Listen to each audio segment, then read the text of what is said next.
the world of outer space, a world still little known and understood, even in our nuclear age. What you are about to see is the beginning of a voyage through space and time, a voyage which reaches from a launching pad at Cape Canaveral to the most distant star in the heavens. This is a world full of unexplained mysteries and visitations, a world of flying saucers and monsters from other worlds.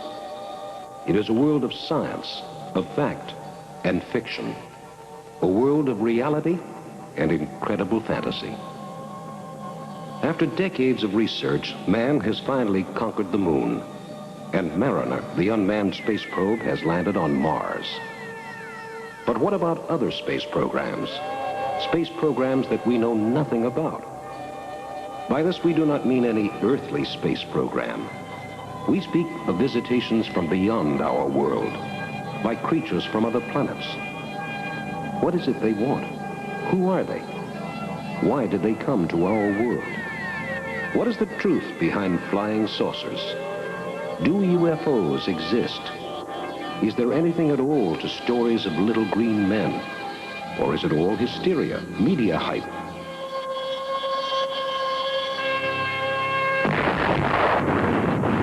Sightings which can easily be explained away as weather balloons, terrestrial aircraft, or other natural phenomena. Watch now as we strip away the clouds of deception surrounding the current UFO controversy. Is there life on other planets? Find out now in UFOmania.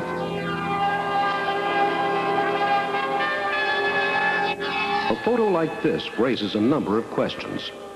It was taken January 16th, 1958 by a professional photographer.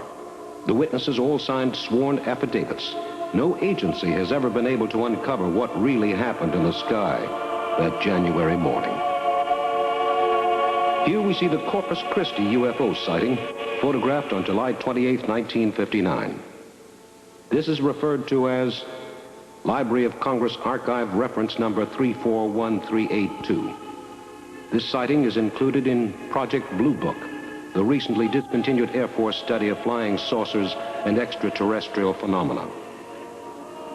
It was seen by two men, one with an 8mm movie camera, and this astonishing footage is the result. The film was submitted to the Air Force, to the Pentagon, and to various offices of the United States government.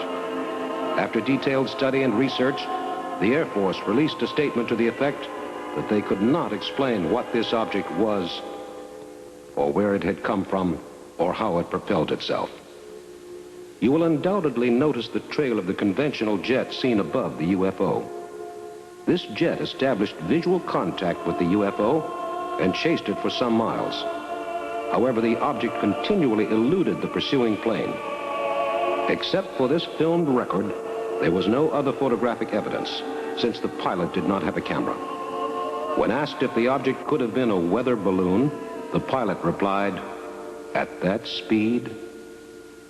In military parlance, the phrase unidentified flying object, or UFO, is used to indicate any airborne phenomenon that fails or refuses to identify itself to or be identified by trained observers or reliable witnesses on the ground or in the air using visual or radar methods of observation. The term UFO is somewhat misleading. It seems to imply that the unknown phenomena cited is a solid material object, but many are not. The more dramatic phrase, flying saucer, is similarly misleading because not all unknowns are saucer-shaped. Some, like the Corpus Christi sighting, appear as simple white dots in the sky, moving in irregular patterns, hovering, or sometimes simply standing still for long periods of time. However, since no one has been able to come up with a more accurate short term, the phrase sticks with us.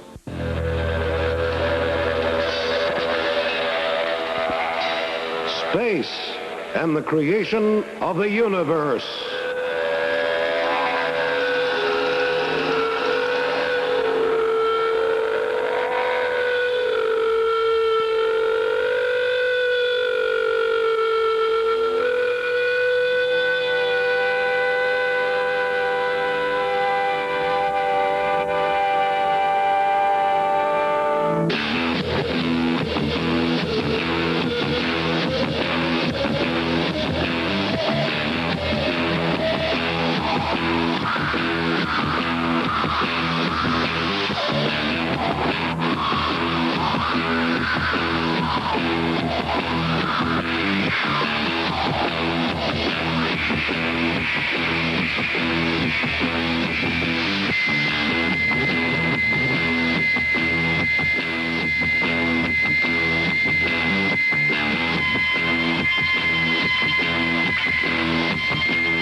the first planets like? How were the stars and galaxies formed? Is there a world far from our own where life is developing much like life on Earth? In observatories around the world, scientists keep watch. What do they see? Their sensitive instruments see what we cannot. All the colors of the spectrum, all the wavelengths of the universe. What the human eye cannot see, the electronic eye can.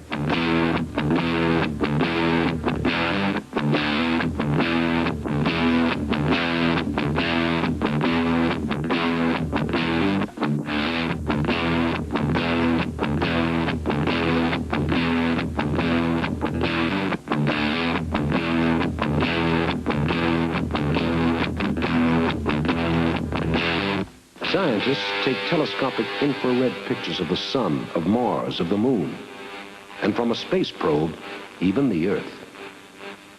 These thermal maps of the planets aid in spotting warming and cooling trends in climate, in detecting underground streams of moisture, and may assist scientists in their search for life on other worlds.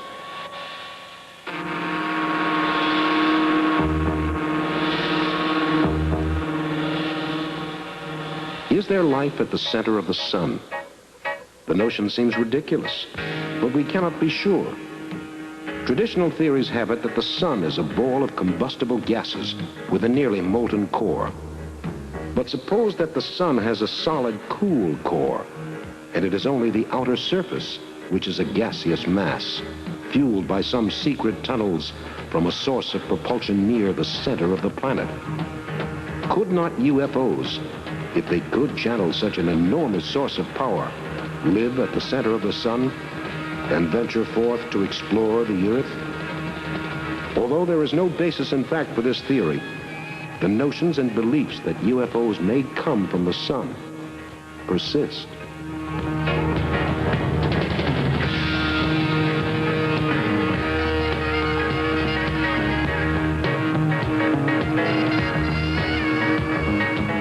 Recently, in the summer of 1978, the United Nations chaired a top priority session to look into the matter of UFO sightings on an international basis, since the UN felt that the United States was not moving quickly enough or diligently enough to a thorough inquiry into the matter of UFOs.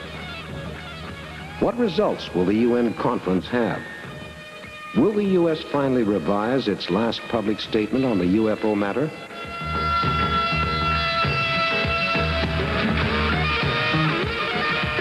Air Force investigators and scientists working for the government and the military have been able to explain away many of the sightings, more than 80%, as some sort of natural phenomena, misreported or observed under deceptive conditions.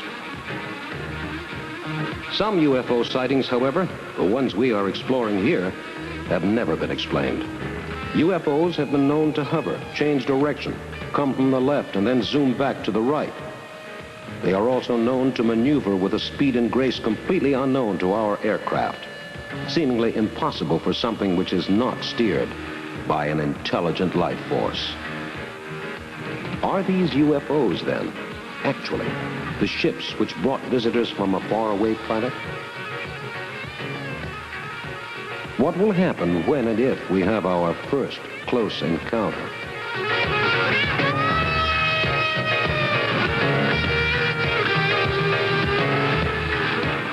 Perhaps for all of their technical sophistication and their flight capability, UFOs are as frightened of us as we are of them.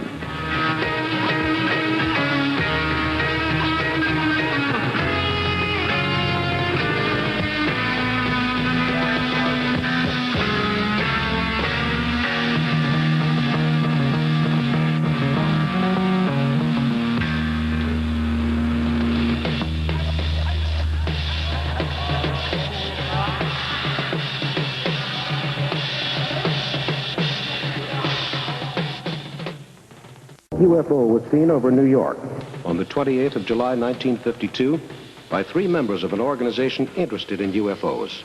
One of the observers snapped this photo while the object reportedly remained immobile in front of them. This picture was taken on an Air Force base on September 19, 1957, to introduce the public to a then new type of jet.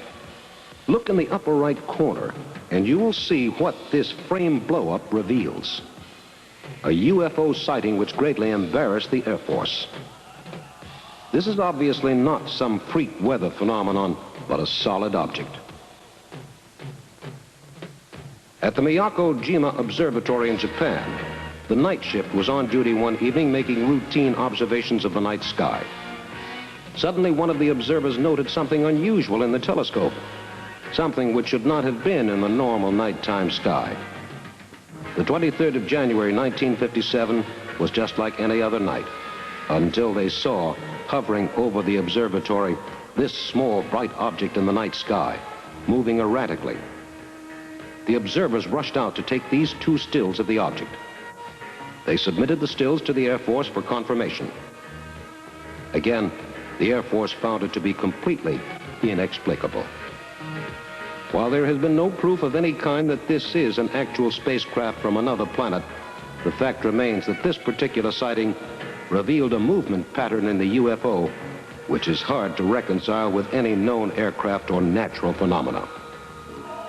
These time-lapse, multiple frame-printed films taken of the same UFO that night show that the object moved in a highly peculiar fashion, not at all like any conventional aircraft. What do you think it might be? The government has already had its chance to explain this particular sighting, and it finds it cannot. What is your explanation?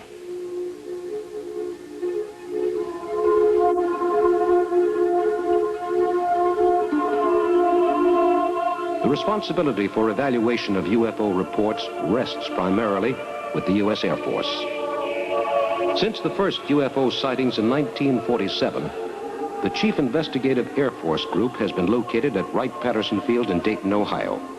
It was known first as Project Sign, then as Project Grudge, then Project Blue Book, and finally, the Aerial Phenomena Group of the Aerospace Technical Intelligence Center, usually known as ATIC. This is archive reference number 341-3457 from Project Blue Book of the U.S. Air Force. First, we show you the original film, directly as it came from the camera of an eyewitness to this sighting of a flock of UFOs flying in a cluster. Now we show you a frame blow-up of the same footage. This footage was submitted for review to the Air Force, as are most UFO sightings, and again the Air Force, after lengthy deliberation, reluctantly decided that it could not ascertain with any accuracy what the UFOs might be. At this time, the Condon Report was published with a few frame blow-ups from the Tremonton film. The Condon Report, which came out in the early 50s, was supposed to be the last word on UFOs as far as the Air Force and official Washington were concerned. Time has proven the Condon Report to be anything but final. Proven reports of UFOs, or with documentation which has withstood the most detailed scrutiny, continue to mount. These 5 glowing discs seen in the Tremonton film, moving in a flight pattern in excess of 3,000 miles per hour, according to detailed frame analysis of the film, have defied any explanation as natural phenomena, which the Air Force has attempted to offer. Observers say that the discs gave off a slight humming sound, and that their flight pattern was consistent from right to left. The discs stopped momentarily and hovered from time to time, but generally they kept moving in a highly erratic manner. UFO number 2447N12502OE, a UFO which buzzed the photographer trying to take pictures of it from his car. The man reported that it made no sound, hovered over his head for a few moments, and then vanished. These next 2 shots show the famous Lubbock lights, photographed on August 30th, 1951, over Lubbock, Texas. These 2 shots were made by a high school boy with a Brownie camera. He was one of a crowd of more than 250 people who watched the shapes in the sky form a triangular flight. The Air Force tried to tell the people of Lubbock that what they had seen were merely unmoored weather balloons. The townspeople of Lubbock know better. Here is a soybean field seen from the air. What was it that did this? Did a UFO land here? The area of the burn formed a near-perfect disc shape. No explanation has ever been advanced for the phenomena.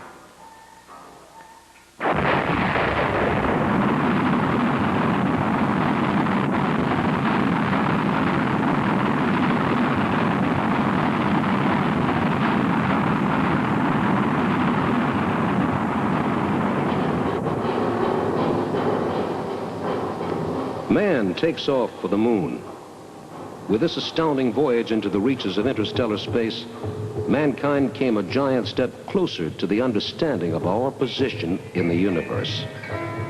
For the first time, man looked down from the moon to the Earth, instead of looking up at the moon from the Earth.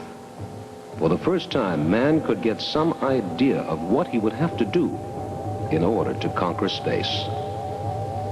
The desolate landscape of the moon offered a forbidding welcome to the first space travelers.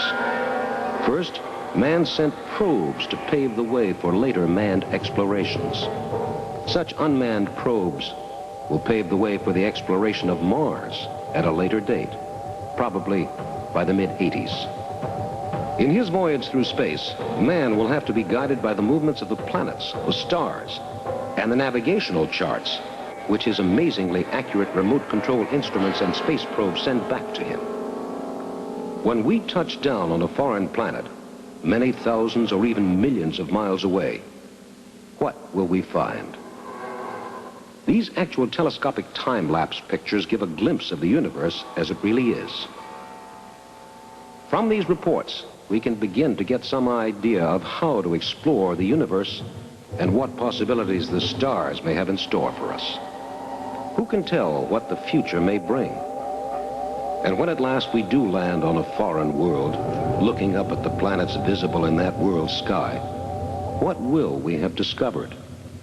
What will we know about other worlds, other life forms, and about ourselves? Will we be able to accept our true position in the universe? Look, what's that bright object moving through space? Is it another planet, or a star, or a comet? Or is it perhaps a spaceship from another planet, seeking a wider world to explore and to conquer?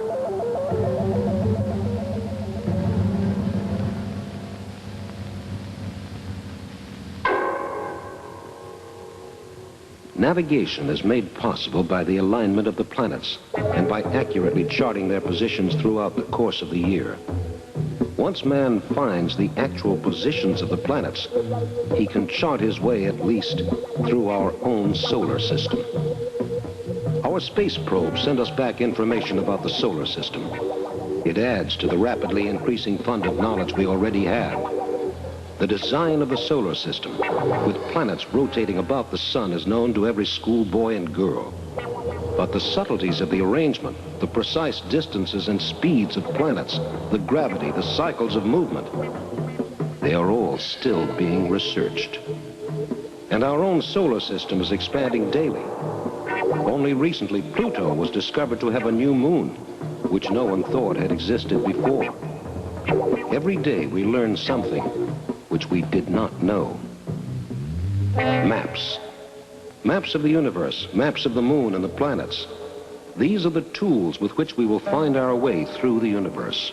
Observational satellites take thousands of pictures, which scientists back on Earth piece together for a composite map of the planets. And they are fantastically accurate. Already the moon has been mapped, and the space probes continue their constant search for life on other worlds.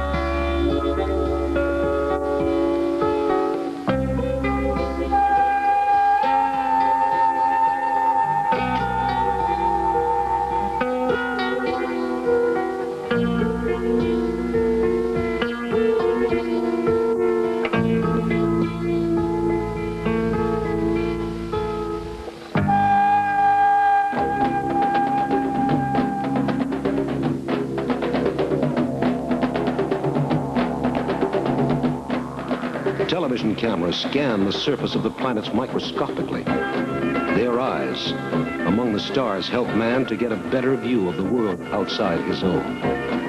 Powered by solar cells, these probes can stay aloft almost indefinitely, sending back information which is used to plot the trajectory of our coming manned space probes.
On Earth, the photos are assembled by trained cartographers or map makers at Mission Control. All of this research so that one day we can touch down without fear on a world 1,000,000 miles away, knowing just a little bit about what we may find. But what will we find?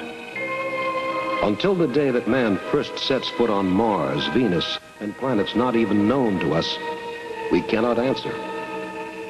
This NASA landing craft is sometimes mistaken for a UFO.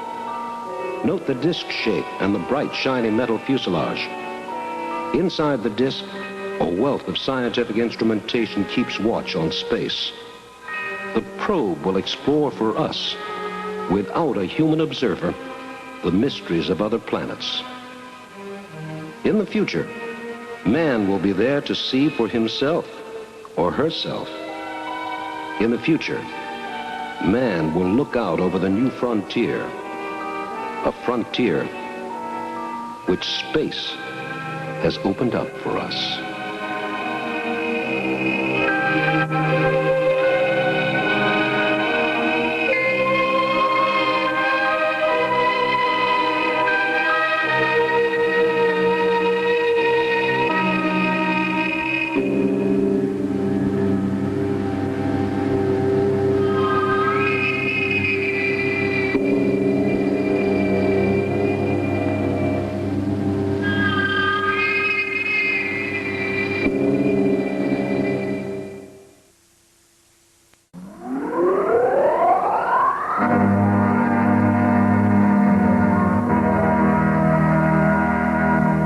This simple pattern of lines and dots represents the way in which the solar system itself is organized. But the true organizational pattern of the solar system eluded man for quite some time. Man thought that the Earth was flat and that the sun was not the center of the solar system. In earlier times, man thought that the Earth was the center of all the other planets and that all the other planets, including the sun, revolved around the Earth. Those who tried to prove otherwise, men like Galileo, were persecuted as heretics and sometimes paid with their very lives for such beliefs.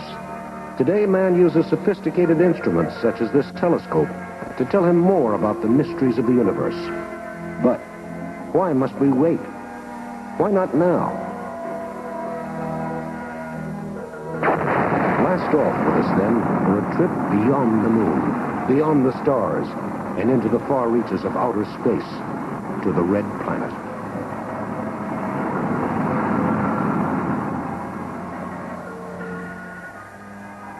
We are drifting beyond the Earth. Soon we will leave it completely behind. We are alone now, alone in space, endless, dark space.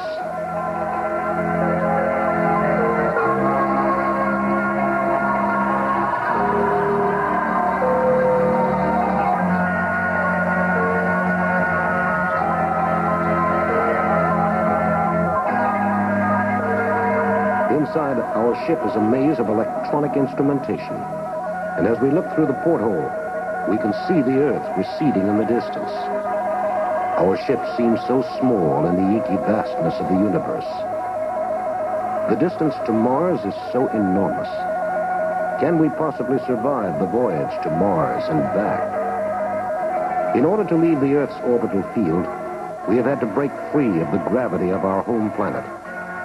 From there, we arc across the solar system to our rendezvous with Mars.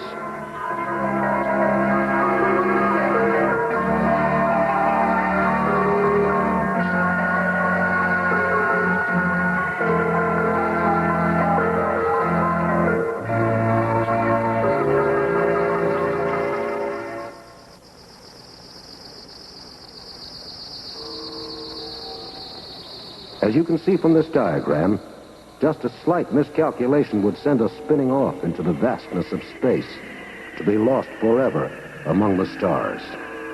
We would never again see the Earth. We realize that our lives depend upon accurate navigation.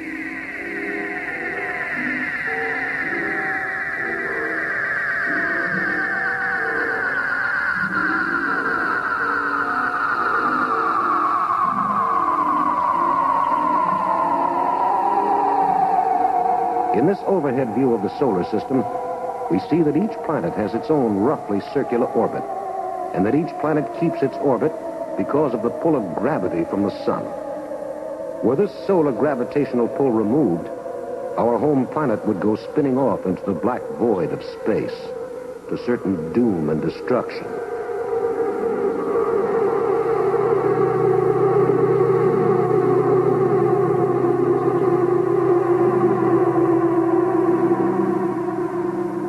Planet's gravitational pull is quite strong, too. And in order to leave our home, our rocket ship must achieve a speed of 66,000 miles per hour as it leaves the Earth's atmosphere. Looking at the solar system on its side, we see that in leaving the Earth's atmosphere and stratosphere for the first layers of outer space, we must be very careful to avoid the gravitational pull of the sun, which is the strongest gravitational pull in our universe, lest our tiny rocket ship be pulled towards the sun and destroyed in a matter of a few seconds. And this is no unmanned space probe. This is man's first voyage to Mars, the planet of mystery. We have two choices in our flight path. We can leave the Earth in a counterclockwise direction towards the right, going up.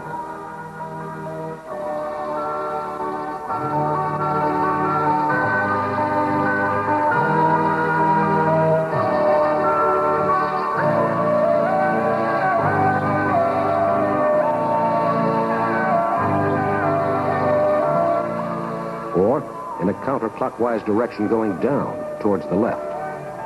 Either way, we must escape our Earth's gravitational pull and align ourselves with the orbit of our objective, Mars.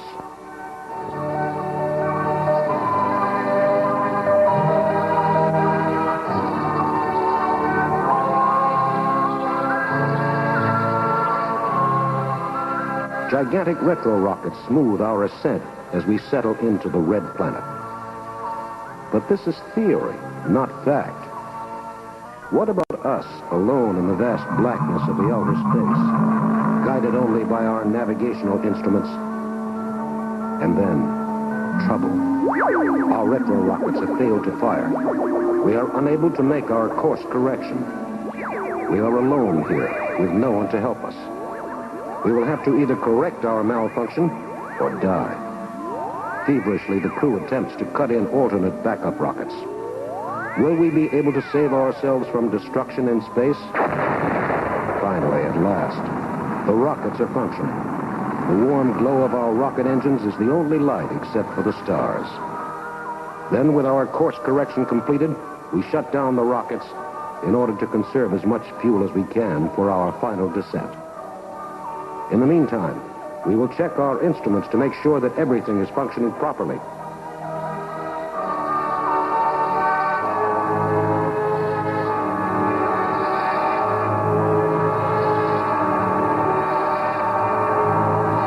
Our rocket ship is guided by the same principles with which sailors of old piloted their own ships across the seas. The sextant aboard our ship, although electronically capable of instantaneous navigational calculations, operates exactly the same way as the sextant Christopher Columbus used on his pioneering voyage to another new world.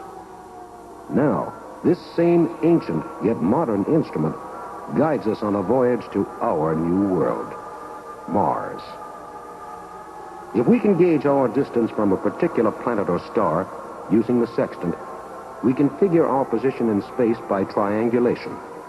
No matter how far we are from Mother Earth, we will always know exactly where we are in space.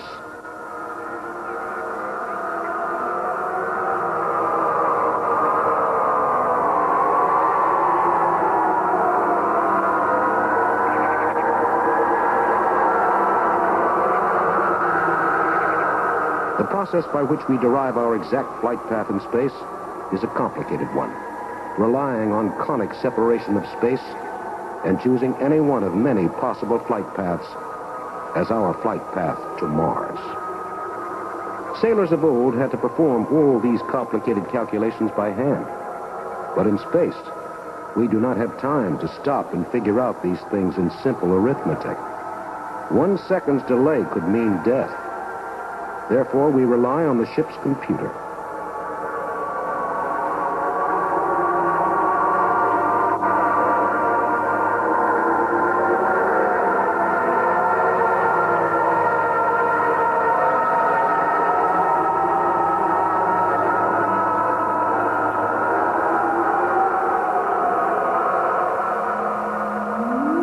The computer takes into account the angle of the signal bouncing back, the delay in time for the signal to return to the ship, and other factors, and then calculates and recalculates the precise flight path we must follow if we are to land safely on the red planet.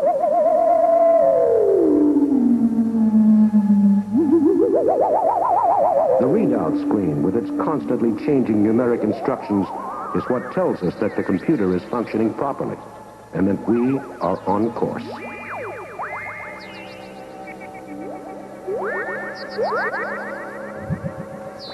Our ship has been traveling at amazing speeds, and now dead ahead we see Mars.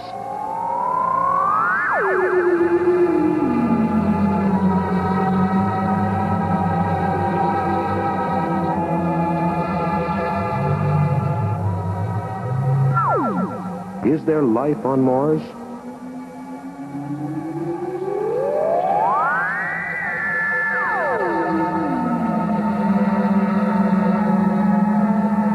UFOs come from the red planet?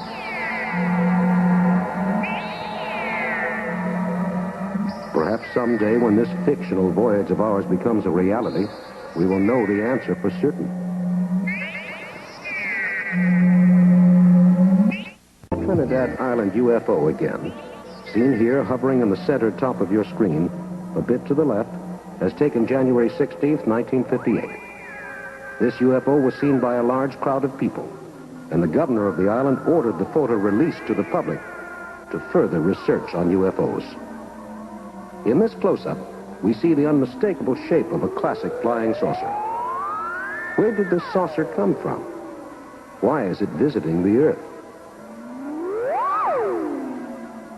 This UFO was photographed May 11th, 1950. Several other photos exist from this sighting, which we will show you later.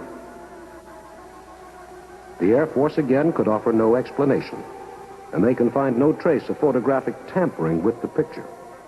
This next UFO, archive reference number RG341, PBB 691 Blue Book, was seen in the sky one evening over the Great Plains area of the United States and submitted to the Air Force, the Pentagon, and the Joint Chiefs for photo analysis.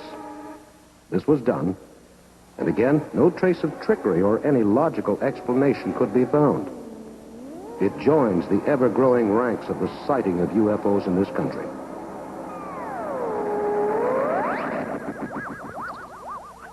This is the Montville, Ohio UFO, photographed on November 6, 1957. Archive reference number RG341, PBB 482. These photos from the National Archives offer two views over an Ohio field of an object which, again, neither the Air Force, the Pentagon, nor the Joint Chiefs could satisfactorily explain. There was no flight traffic in the area at the time, and there had been no weather balloon launchings in the area for over 2 years.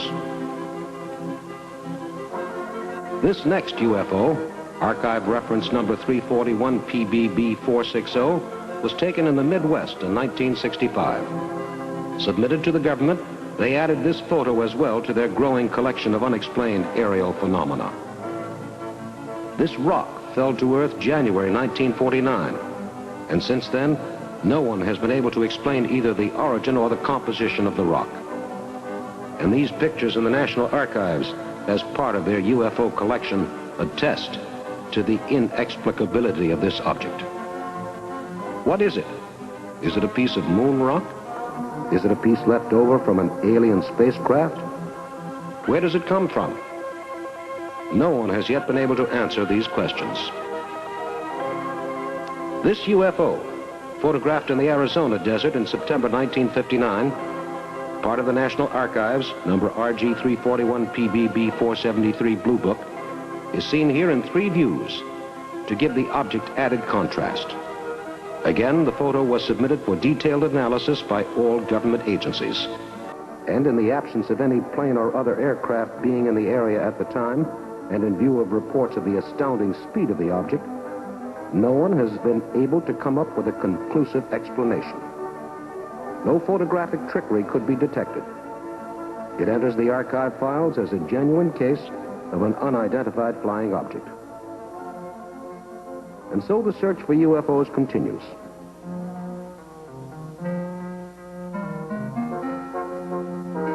Recent sightings have taken place in the summer of 1978 in New York, where a store owner looked up one evening and saw 2 flashing UFOs over a store, humming and giving off enormous amounts of light.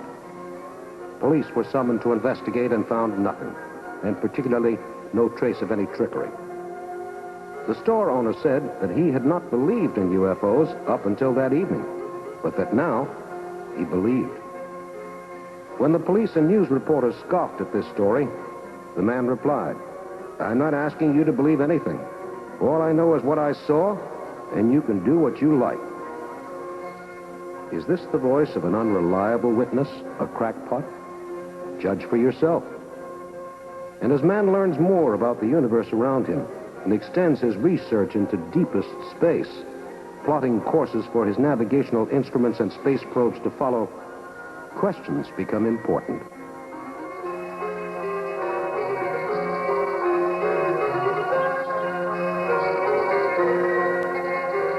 Does the moon affect cycles of UFO sightings? Is there any correlation between the phases of the moon and UFO activity? Our probes searching the universe for new information may provide us with the answers. The surface of the moon was the first planet area to be charted and made visible to the inquiring eyes of man. By taking a series of photographs during pictorial surveys of the planet, we can learn more about that part of the moon, the dark side, than was ever possible before. What is on the dark side of the moon? One side of the moon always faces away from us. Why? Our probes send back pictures and other information which gives us a better idea of that part of our closest neighbor, which before we could never see. The probe strategically plots a series of vantage points from which to take its pictures, and then automatically takes the photos and relays them by radio back to Earth. In much the same way, then, as scientists plot the surface of the moon, they can plot the geography and cartography of Mercury during the time it is closest to the Earth. Using computer-animated orbit cycles, scientists can figure exactly the rotation of the planet Mercury around its axis and chart exactly the entire surface of the planet. It is unlikely, however, that man will ever venture on Mercury, as the surface is so inhospitable to human life that extremely complicated precautions would have to be taken to prevent both the rocket ship and its occupants from vaporizing in the intense heat.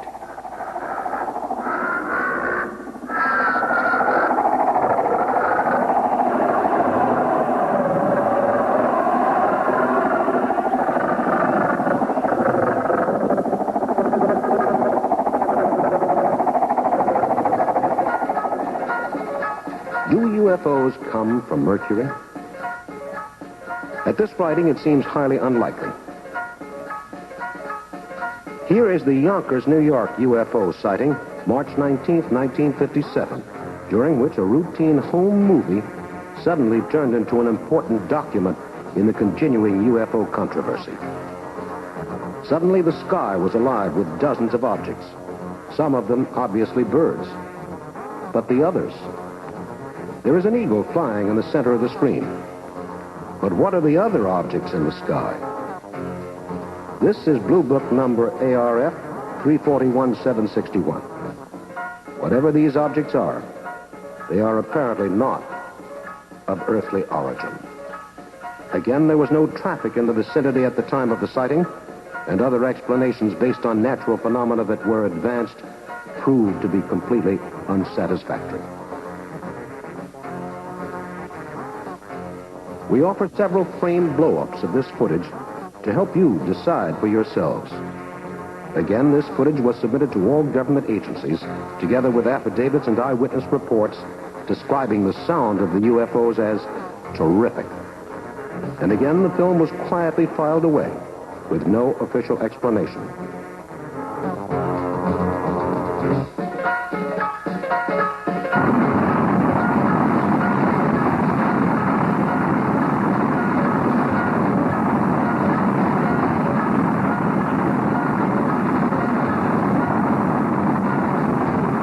Man's eyes in outer space, our guardians in the solar system. Across the vast infinity of the universe, past meteor belts, and through 1,000 dangers, these silent sentinels keep watch over the skies. Is it possible that UFOs are the unmanned, computer-operated drones of an advanced civilization? Our gigantic radio telescopes keep watch on the skies, monitoring for the faintest sounds of alien intelligence. It would take many centuries for our radio signals emanating from the Earth into deep space to reach a foreign civilization. Will they answer us back? Out in space, our lonely instrumentational outposts keep watch, scanning the fog-shrouded mysteries of other planets in search of some clues that would enlighten us on the mysteries of UFO activity. In areas where there is no light, they listen for the faintest signals. What do they hear? Will we be able to communicate with other civilizations if they do exist? These ears in the sky, they are our first line of communication, arcing across the universe in a lonely vigil for knowledge. Are other planets trying to communicate with us, sending out signals that we may someday pick up and decipher? On their lonely journey across space, our communications monitoring stations will send us the answer. And we wait patiently for the knowledge that we are not alone.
Spin through space in an orderly progression, majestic, imperturbable, mysterious. What mysteries do they hold? What secrets can they unlock for us when we know more about them? What is out there beyond the planets, beyond our solar system, beyond the universe, the ever-expanding universe as we know it? Luminous bodies floating through space. They have not yet told us their whole story, a story which we are only now beginning to unfold and understand.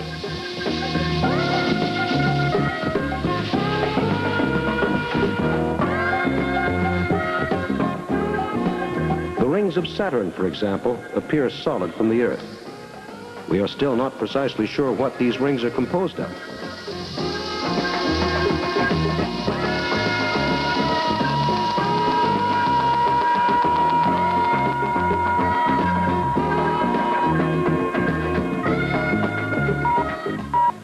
It is probable that the rings are meteor belts containing hundreds of thousands of small planetoids orbiting in a gigantic luminous cluster around the home planet.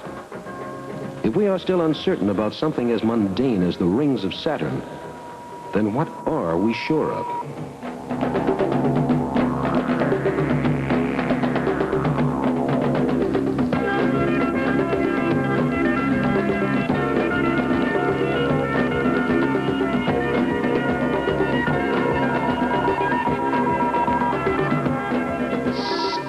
Communications satellites will tell us more about the mysteries of the planets and the universe around us, and the moon. What is happening on the moon, our nearest neighbor? Yet we know so little about it.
Jupiter, our largest planet, is still a vast, unexplored continent which we know very little about.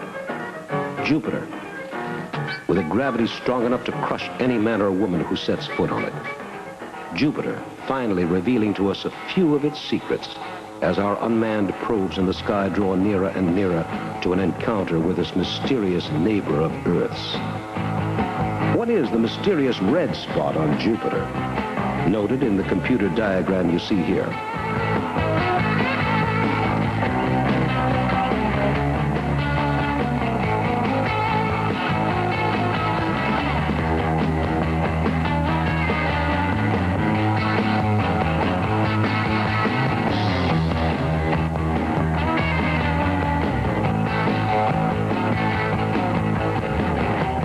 The many millions of miles the probe must cover to Jupiter would be impossible for any man to withstand in our current technology.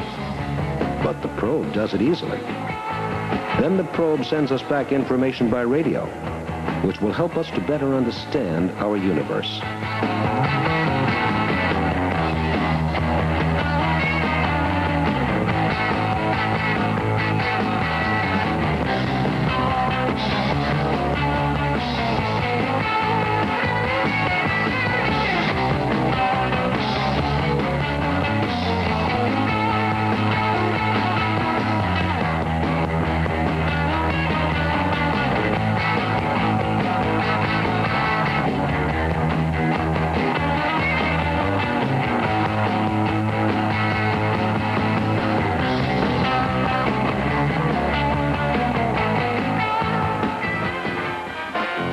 This red beam shows the path that the radio beams would travel on their voyage back to Earth.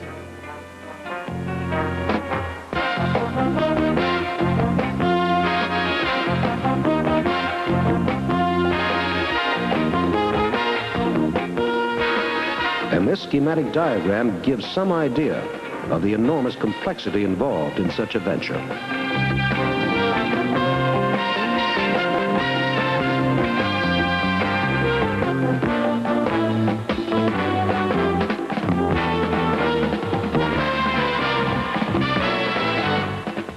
Space, waiting to be explored, unlocked, and mined for the information it can give us.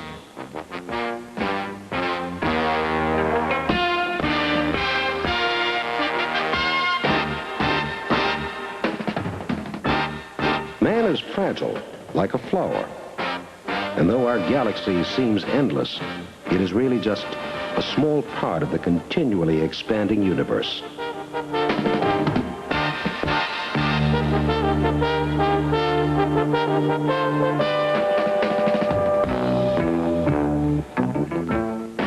And as we watch these three small figures recede into the night sky, we ask ourselves, are these ours? Our ships?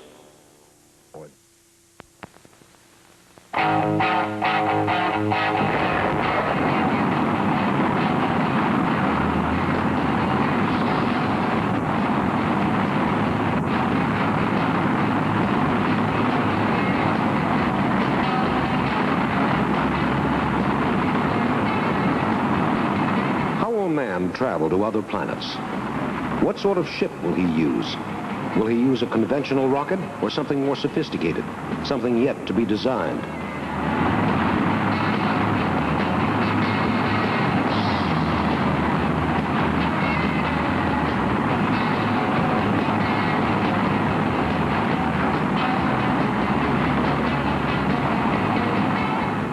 Something which can be used again and again, instead of being discarded at a cost of millions upon millions of dollars after a single use.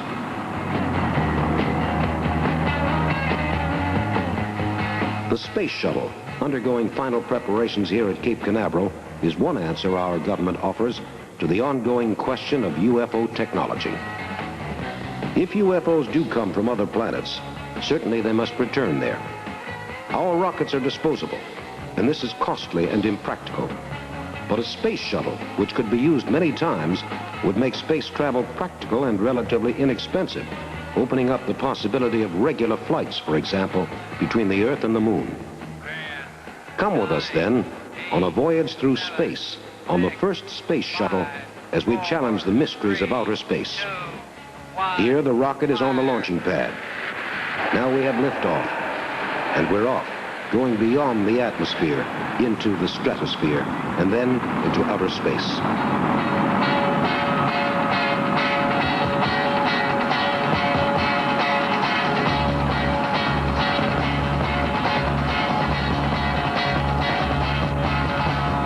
The first stage boosters fall away as we continue onwards into space.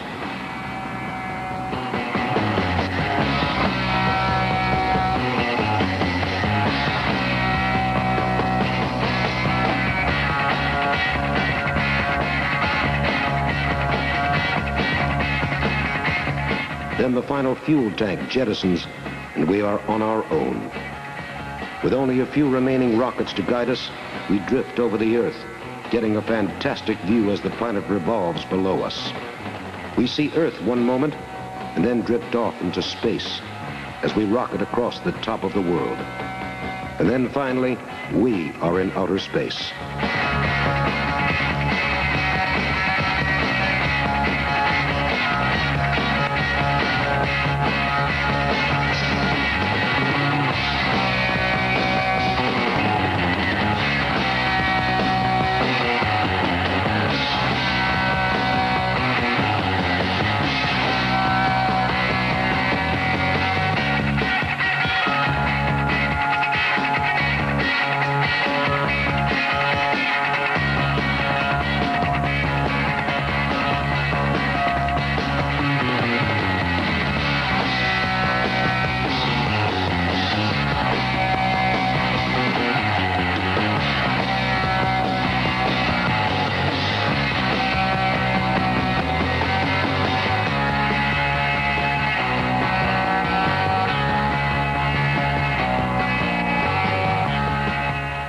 The doors of the shuttle open up.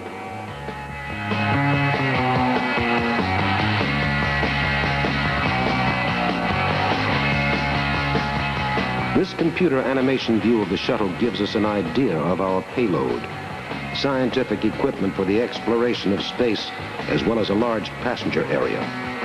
Of course, in actual flight, we must remain inside the ship. Spacewalking is only for those who know how to do it.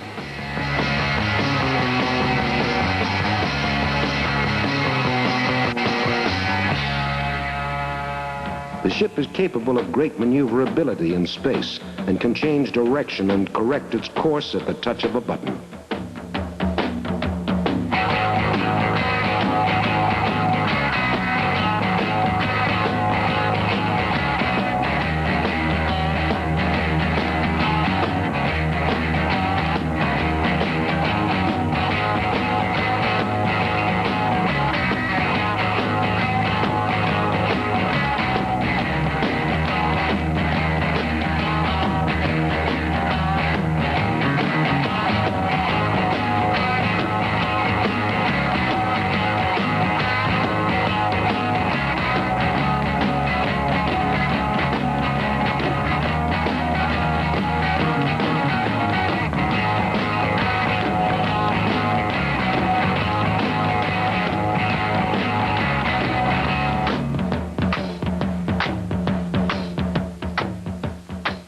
Short blasts from the shuttle's rockets prepare us for our ascent back to Earth.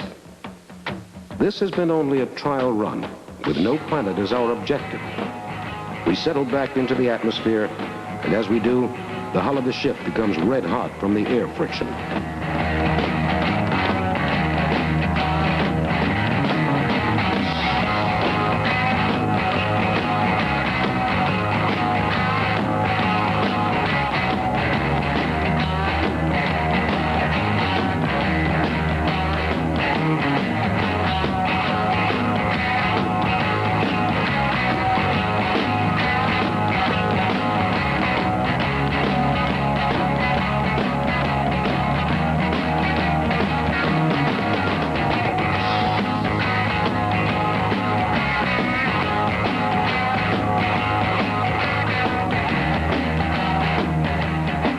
Soon we are back among the clouds of Earth.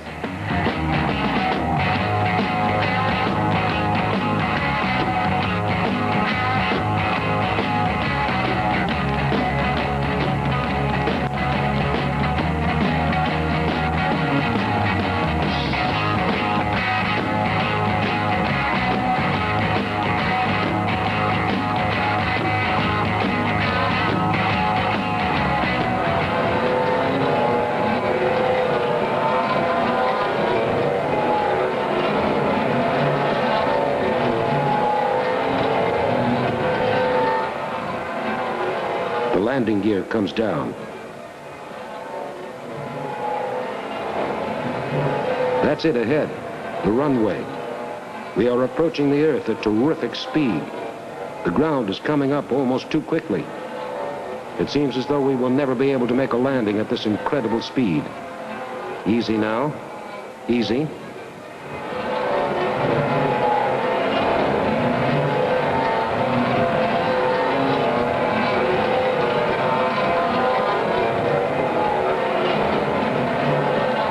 There's the center line, just a bit lower.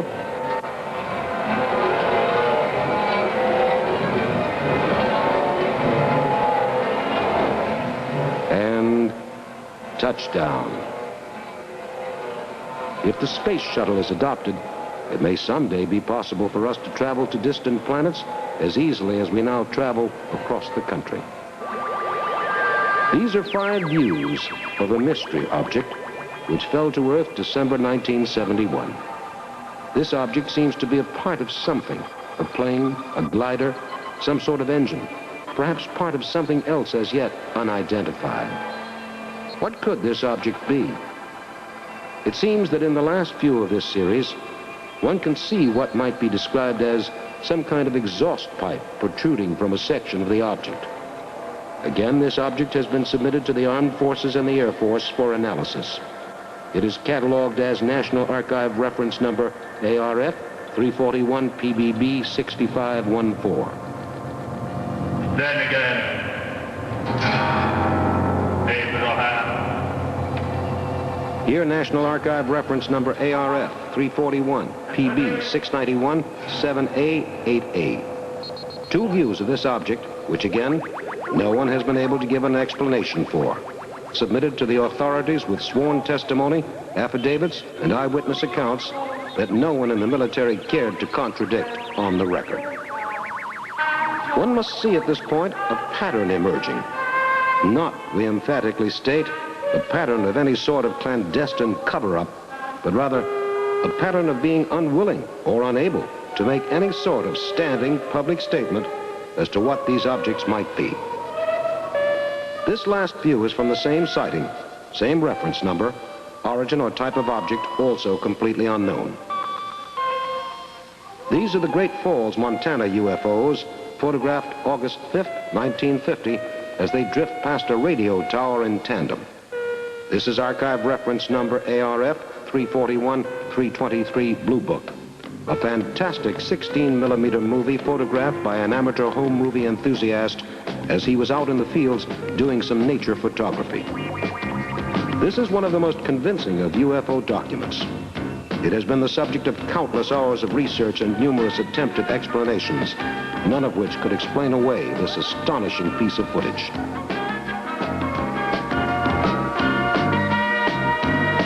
This again is the Tremonton film, a better blow-up of it.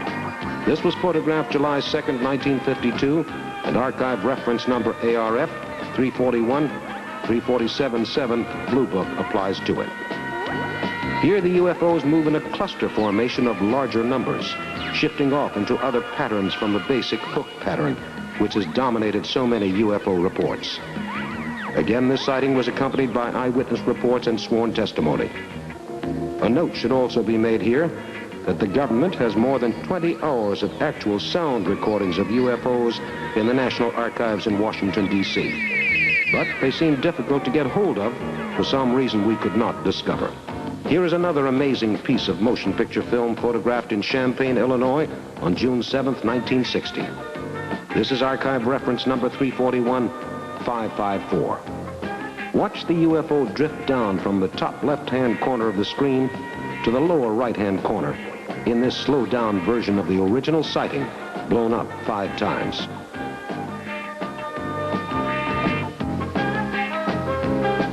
Here is the same footage in original format, again slowed down, with the UFO starting at the top left-hand corner and going again into the lower right-hand corner.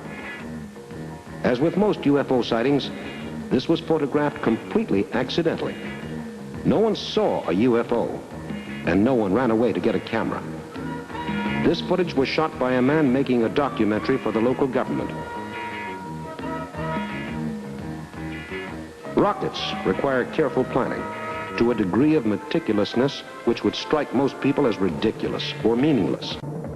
But particularly with a manned mission, one 40-cent capacitator could burn out accidentally, and if it happened at the wrong time in the wrong place, might not only endanger a whole mission, but threaten the lives of all the men on board.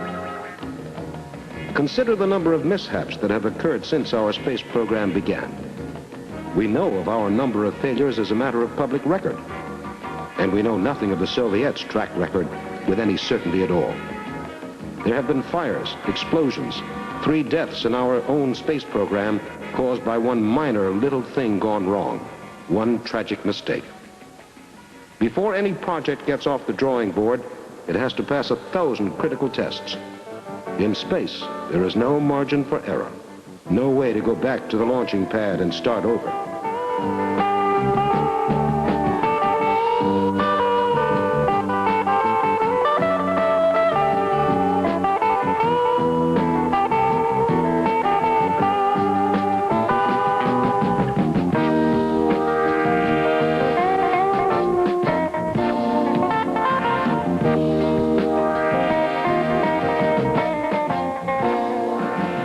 When your backup tanks fall away, you are locked into space for the duration of your flight. You are alone in space, and re-entry is a difficult and dangerous matter.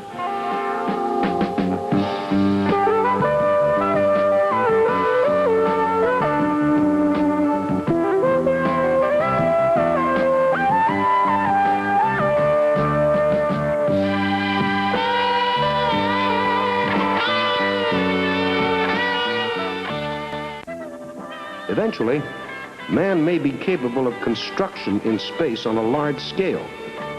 Major repairs will be made easily, and perhaps rocket ships and space stations will even learn to repair themselves, as in this scene, through the careful supervision of a highly sophisticated onboard computer.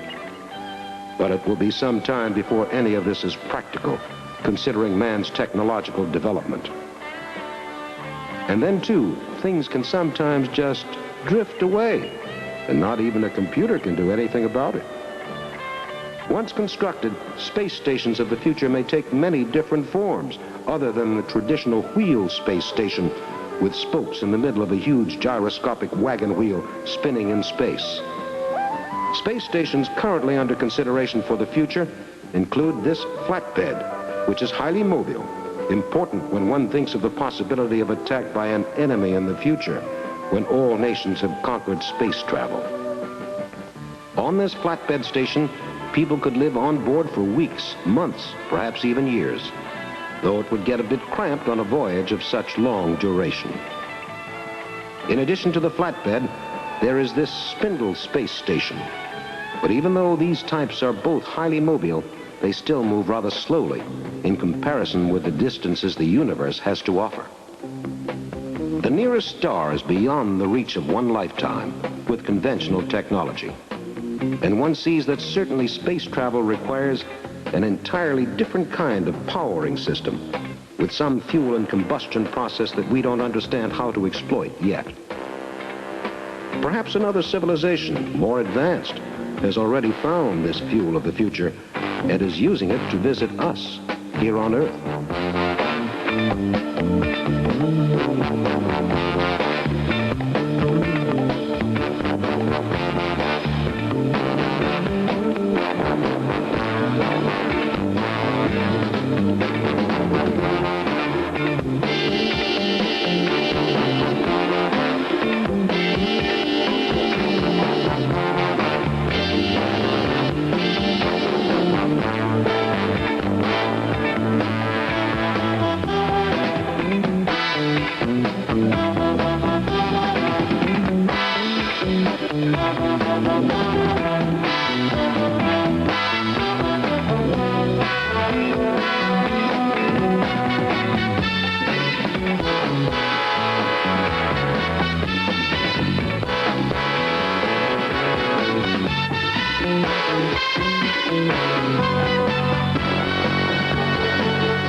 Here is a UFO photograph near Rouen, France in March 1954.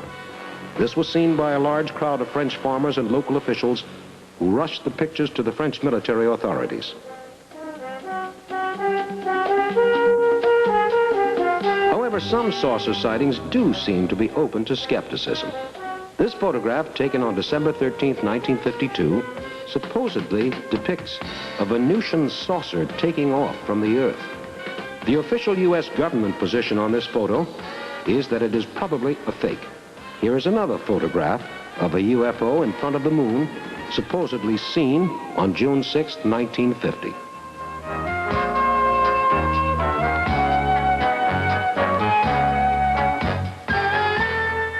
Here is a final photograph, photographed supposedly on December 13, 1952. Many people have noticed the similarity between the underside of this saucer and the underside of a standard infrared chicken brooder. Decide for yourself. Here, however, we have a genuine UFO sighting, photographed in Norway, July 24, 1957, seen by an entire town of fisherfolk as they stood down by the side of the water. It proves that genuine UFO sightings can be quite spectacular. This shot, taken at Teorema, Sicily, of two UFOs photographed over the beach in 1954, is seen both in long shot, with visible observers at the bottom of the frame, and in a close-up view. This UFO was seen by at least 20 witnesses. In all the vastness of the universe, we are only a small speck in the immense design of things. What other civilizations out there might be waiting patiently for us to be able to visit them? Perhaps alien civilizations feel that until we have mastered the uses of nuclear power for peace, we are not fit neighbors in the universal community and are waiting to see whether or not we will destroy ourselves and all that our civilization has created for thousands upon thousands of years. If we do destroy ourselves before we have mastered the art of space travel, we may be denying ourselves the greatest adventure mankind has ever been offered. This question is for us to decide and to do something about before the question of UFOs becomes completely academic. For out in the stars, there must be many other races and civilizations waiting for us to join the world of interplanetary relations in that hopefully not too distant future when mankind is ready to live in true harmony with all his neighbors. Somewhere in a corner of space, someone could be waiting. There also is the existence of a secret CIA report from the early 50s, which takes the form of an official top-secret inter-office memo to all key command personnel. The directive states that, the Condon report to the contrary, the CIA felt that UFOs probably did exist and might indeed pose a real threat to U.S. security. To release this information, the CIA felt, would be risking an epidemic of nationwide panic. The Condon report, you will remember, was the official U.S. report issued in the early 50s, over 700 pages long, with many, many photographs which can be found in most college libraries in the United States as the official U.S. position on UFOs. Looking closely at the book, however, one is struck by the fact that there are many more admitted fakes included in the photographic illustrations than there are real, authenticated ones, a few of which the Condon book does reluctantly reprint. It should also be noted that the sound recordings which the National Archives holds on UFOs were largely recorded under circumstances of impeccable security on U.S. Air Force bases by U.S. Air Force personnel and were accompanied by the sworn testimony of key Air Force military brass. These tapes are often an hour long for a single sighting, indicating that the sightings must have been of extraordinary length. Oddly enough, only in one case is there any accompanying photographic materials. Here is the Great Falls, Montana UFO, photographed on black and white 16mm film on August 15, 1950. National Archive reference number 341-323, Blue Book. Notice the erratic motion of the dot, typical of many UFO sightings. Again, this UFO report was submitted to the Air Force and all authorities who, after detailed scrutiny, pronounced it a genuine UFO sighting.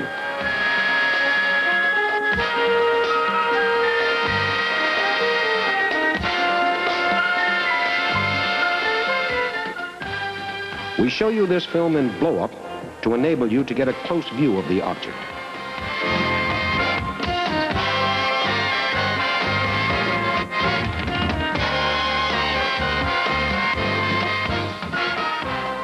Now we show you a UFO sighting by military personnel under conditions of the tightest security, which took place at Luke Air Force Base, Arizona, March 3, 1953. This is National Archive reference number 341-382, Blue Book. This film was taken by an Air Force jet pilot from the cockpit of his plane while on a routine air mission testing equipment over the base. The pilot in the air suddenly noticed an unidentified flying object streaking across the sky directly in front of him, intersecting with his flight path. Here is the slate directly from the pilot's camera, assuring the authenticity of the sighting. When this film was shown to stunned military brass, not long after the pilots returned to base, they merely passed it on to higher authorities without comment. The top Air Force brass pronounced the sighting genuine, and it joined the secret Blue Book file. Authorities estimate the object at between 50 to 100 feet across, of undetermined origin, and moving at a very, very high rate of speed. It left a trail and appeared to be jet black. Eventually, the jet had to give up chase, or the pilot would not have had enough fuel to return to base. Subsequent analysis of these films has only deepened the mystery. In this sequence, We offer motion picture footage shot in Osceola, Wisconsin on July 29, 1952, with a camera whose magazine unfortunately seems to have jammed.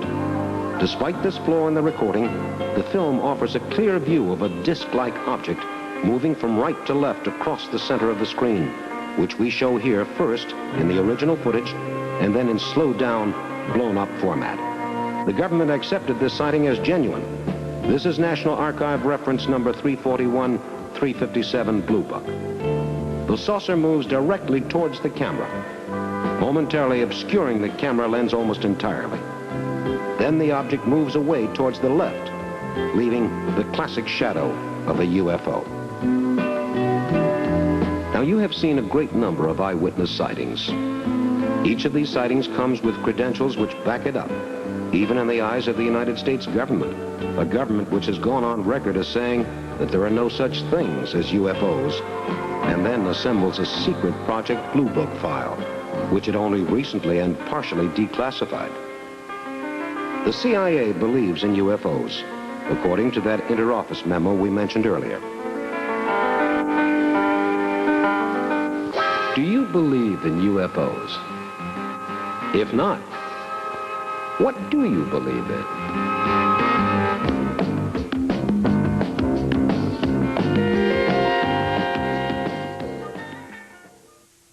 Is there life on other planets? Do UFOs come from outer space? Can life exist on other planets? What is this object floating towards us in space? A robot? A spacecraft? A UFO? A relic of a forgotten race? Man cannot conceive of a creature unlike himself, but such creatures do exist. On the surface of every planet is a gaseous layer, an atmosphere. Our own atmosphere contains oxygen and other gases. Oxygen, of course, is the gas which we must breathe to live. Who is to say what forms alien life might take? Perhaps they might not need to breathe oxygen at all. Perhaps they do not even have any sort of physical shape. Life starts very slowly, wherever it begins. The smallest forms of life are the microscopic life forms which inhabit not only our own Earth, but which might possibly form the basis of life on a planet far from our own, using a system of evolution which we can only begin to guess at. The sun is a necessary part of life as we know it. Can life exist on other planets without the sun's warming rays? Perhaps life on other planets is cold-blooded, as our reptiles are, constantly battling and interacting, fighting for food, fighting for space, fighting for existence. These microscopic life forms echo the basic struggle for survival, which is the very essence of life itself, wherever it is found. Some worlds may have a liquid atmosphere, consisting of liquid gases which serve as a spawning and feeding ground for life systems. Again, completely unlike life on Earth as we know it. Who can say what form life may take, or what life may exist beyond the reach and scope of man's feeble imagination? Strange permutations of life may exist in the atmosphere of Venus, which consists mostly of gases poisonous to us. Man cannot yet fully penetrate the thick layer of gaseous clouds around Venus. Who knows what mysteries may lie on the surface of the planet?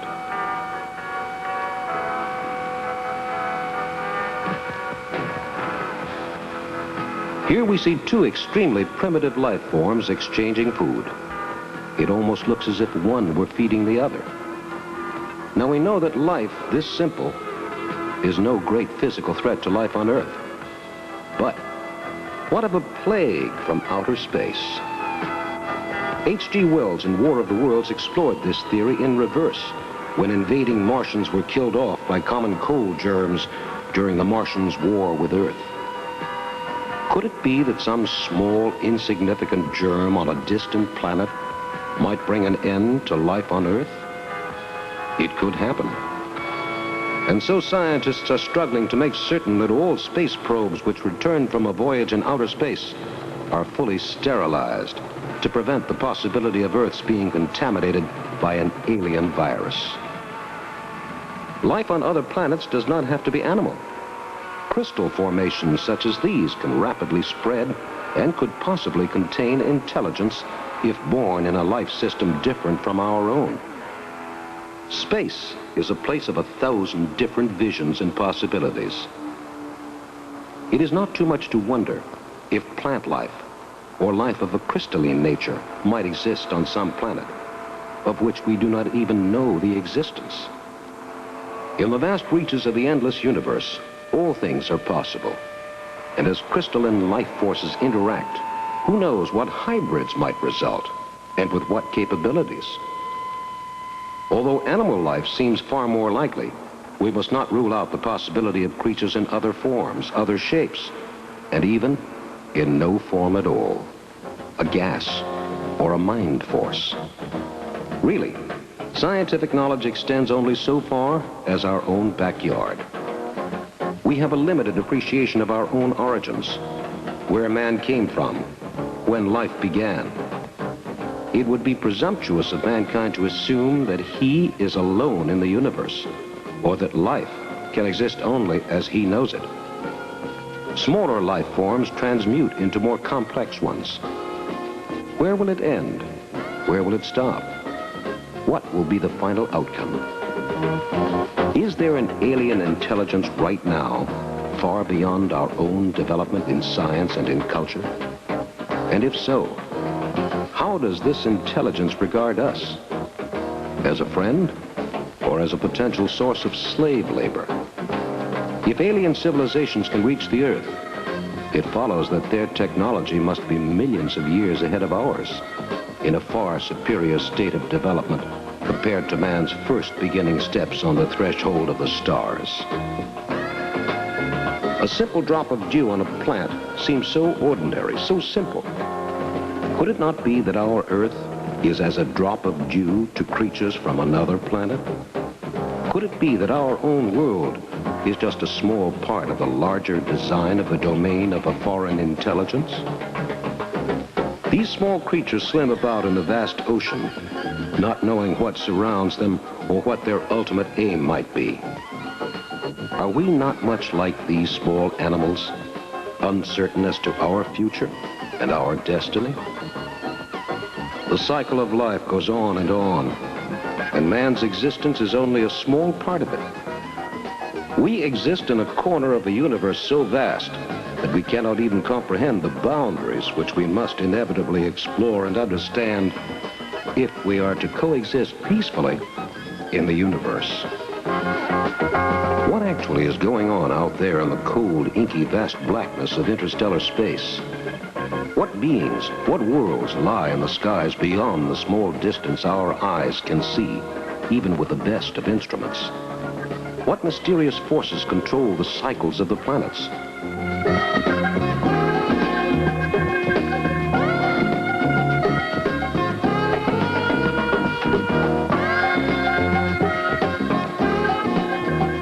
Things have appeared in our skies which suggest that other civilizations from distant galaxies have already solved the problems of spaceflight and are successfully visiting us while trying to remain out of sight.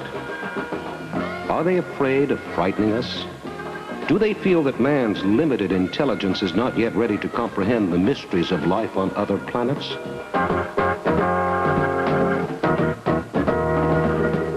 In Salem, Massachusetts, July 16, 1952, the Coast Guard photographed these 4 UFOs and subsequently submitted them to the Air Force and Allied commands for analysis. The Air Force finally issued a statement that these were true, unidentified flying objects.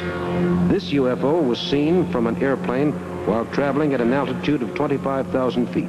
This photo was submitted for verification to the Air Force, which can find no explanation for it, but is unwilling to come out and classify the object as a definite UFO sighting. These 6 UFOs were seen from the Andreev Observatory in Czechoslovakia and submitted to the U.S. government for their verification. As of this writing, the U.S. government has not yet responded to the question of their authenticity. This UFO was photographed in 1957 in Wisconsin.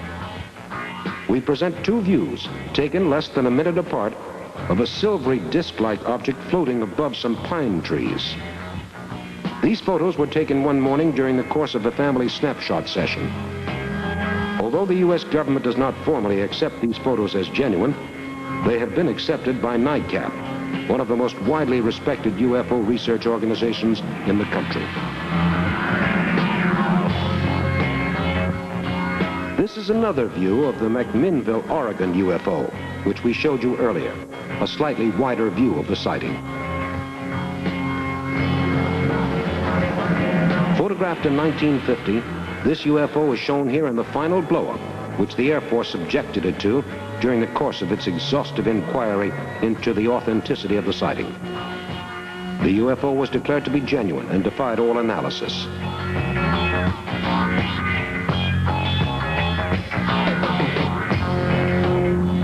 This next UFO, photographed in Moline, Illinois in 1967, was submitted to the Air Force for their examination after it appeared in the sky before a crowd of over 50 people, all of whom gladly offered their sworn statements as testimony to the veracity of the sighting. This is the North Pacific UFO sighting, so called by no less an authority than Condon. On page 472 of his final report, Condon shows this photograph and admits that he can find no explanation for it. This UFO was seen from American Airlines Flight 387, flying over the Midwest. Again, even Condon, in his final report on the progress of Project Blue Book, could not explain this object away, and he reprints this photo in his final report. In the vastness of the universe, it seems more than likely that some other form of life exists. Why should Earth be the only populated planet? Man knows now that the sun is the center of the solar system. But what is the center of the universe? Where does the universe begin or end? Did the creation of the universe take place in a big explosion, as proponents of the Big Bang Theory would have it? A tremendous cataclysmic explosion unleashing enough energy to start a universe with life and a sun and plants and trees? Perhaps twin explosions brought the universe into being. First as a bright red cloud of gas with a white-hot center, cooling into something, then exploding again and metamorphosing into a planet over eons and eons of time. This could have been the origin of our moon, a planet that burned itself out after centuries of volcanic activity. And what of the origin of Earth? Where did life first come from? How was man formed and woman? Every faith has its own version of the story of creation, and science cannot decide for itself on any one theory to explain our presence in the midst of the galaxy. Because after all, size is relative. In the true universe, a universe we can only guess at, we may be as small as the center of a carbon atom, and the entire Earth may be just a speck in the midst of the cosmos. Who can say for certain where life comes from? What forces form the planets? And what are the limits of the universe? Are we truly the only inhabitants in all of the vastness of space, sending out emanations forever into the inky, silent blackness?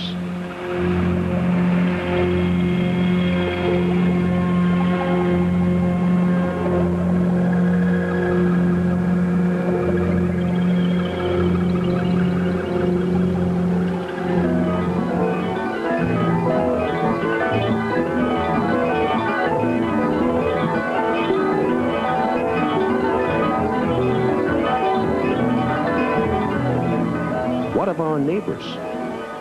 Will we find life on them? On the sun?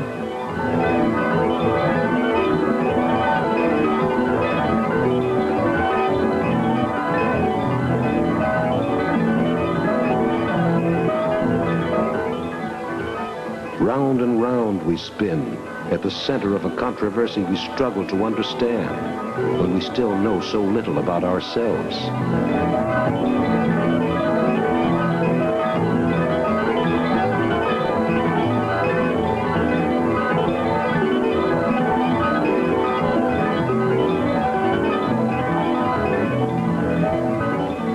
As the Earth moves through space, pushing its way through the solar system, we must wonder.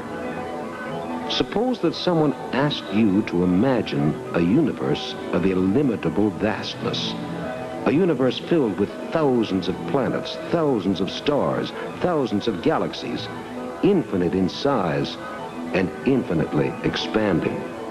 And suppose that person asked you to believe that in all that space, in all the vastness of this infinite universe, there was only one small pinprick at a corner of the universe where life existed. Would you believe him? Wouldn't it sound incredible to you?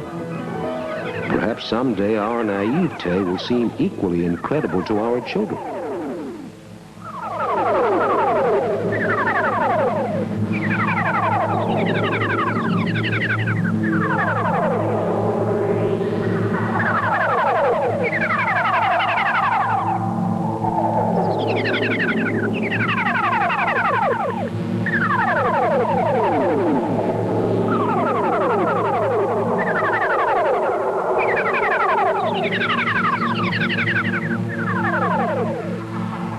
Believe in UFOs? If not, what is your explanation for the sightings we've just seen?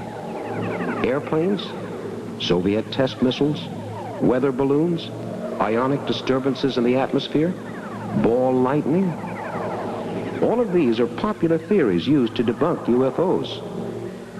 But as we've seen, they do not always fit the facts. And when they don't, it seems that UFO sightings, no matter how good their credentials, are too often ignored, unexplained, or simply not researched enough.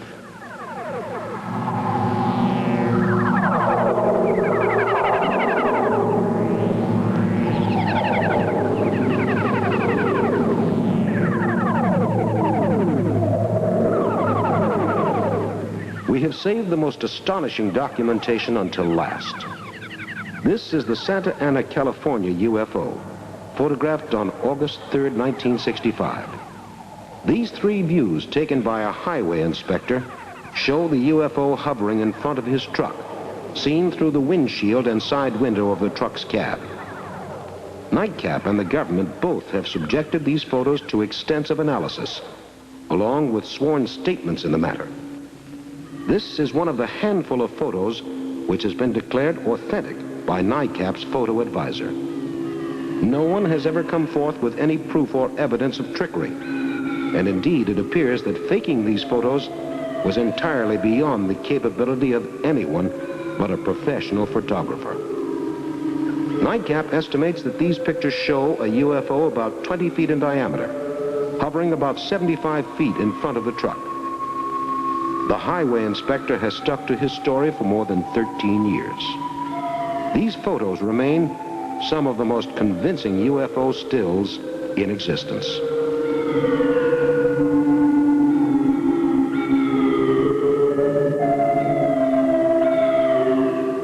And finally, we offer this astounding bit of film taken in Camarillo, California in January 1967. It involved an actor doing a close-up in a Western movie. We show you first the entire piece of film just as it came from the studio's cameras. Here, an entire crew of actors and technicians saw this UFO, and as you will see, the cameraman panned with the object, following it from right to left. Watch the lower right-hand corner of the screen closely. The small white dot just at neck level moves along behind the actor's shoulder. The crew testified later that the craft gave off a humming sound, and as you will see, it was capable of great maneuverability. Here in blow-up, you can see the UFO emerge from behind the actor's head. Now, in slow motion, we show you the erratic pattern of the flight path, slowing each frame down 10 times, but skipping none of the frames and showing them in strict sequence. This film, Archive Reference number 341-753 Blue Book in the National Archives, caused a storm of controversy when first projected for the Air Force. The flight pattern of the UFO is unmistakable, as are the pauses and corrections the craft makes in mid-flight. If this is not a UFO, what is it?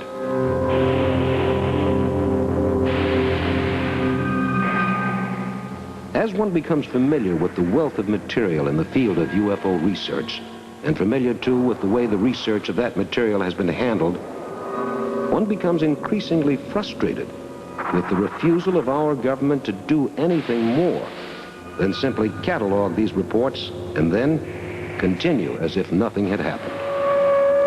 The enormous number of authenticated UFO reports increases daily, yet nothing concrete seems to be accomplished. The recent UFO committee sponsored by the UN may be an enormous step forward in UFO research, as it catalogs hundreds of new reports constantly arriving from every country in the civilized world.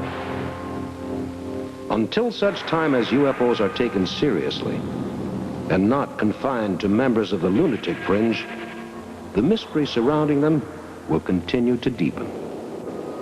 Do UFOs exist?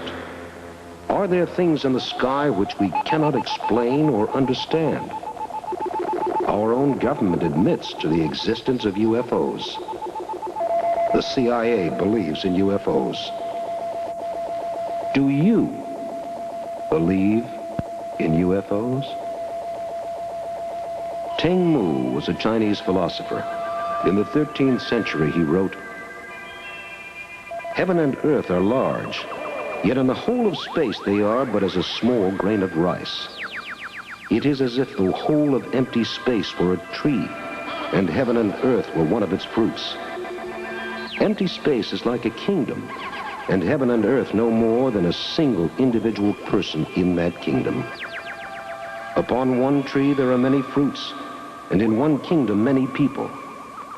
How unreasonable it would be to suppose that besides the heaven and earth which we can see, there are no other heavens and no other earths." The question remains, is there life out there? Either there is or there isn't. And either prospect boggles the mind.